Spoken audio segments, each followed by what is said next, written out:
There's a difference between what we say we believe and how we actually live. You know, we were trained to look outward, not inward. From a young age, many of us were conditioned to obey before questioning, pray before reflecting, blame before examining. You know, the world told us that power lies out there, in God, in fate, in leaders, in parents, you know, in systems. How did that turn out? We became externally anchored, believing that what happens to us matters more than what happens in us. This disempowered inner awareness and taught us to surrender agency without understanding it. Why do you think most of us right now are struggling from cognitive dissonance? It's because of too much faith without inner work. Cognitive dissonance arises when we say one thing but do another, when our beliefs and actions are misaligned. You know, it happens when we preach discipline but live in distraction. When we say God will provide but won't take action. When we are talking about self-love, I'm loving me, but you are full-blown on self-sabotage. In silence, uko pale self-sabotage big time.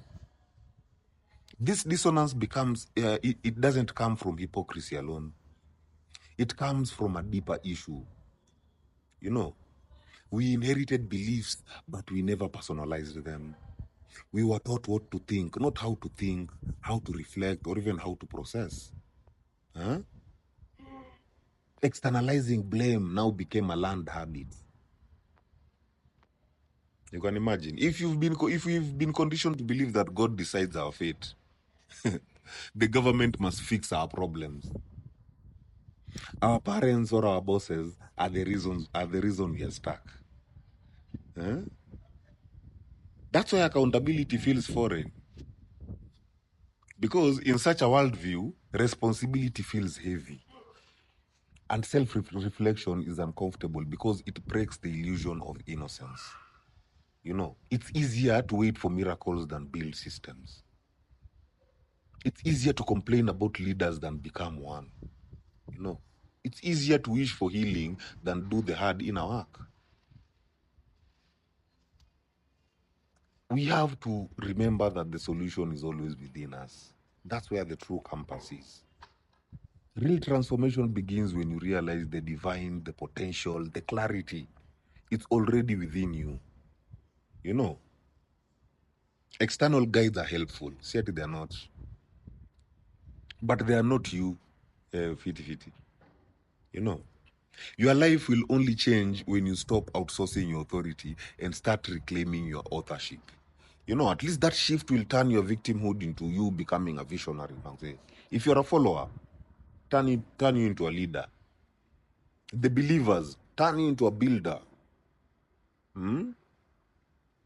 A blame-minded society will always look for a savior. But a self-aware society, that one will build systems that fosters responsibility and evolves from within. You know. So we have to shift our we have to shift our mindset. We have to teach our children to sit with their emotions, not just memorize verses. We have to teach communities to build local solutions, not just curse their government. Serikali saidia. Teach people to seek divine alignment through personal action, not passive waiting. You know, we always glorify theories because they feel safe. But until we reclaim the inner voice, we'll keep living in contradiction, knowing the truth, but never embodying it. You know, spiritual maturity, emotional growth, and even real accountability, they will only start when you stop pointing anywhere else other than within. You know, my people, heal. Heal.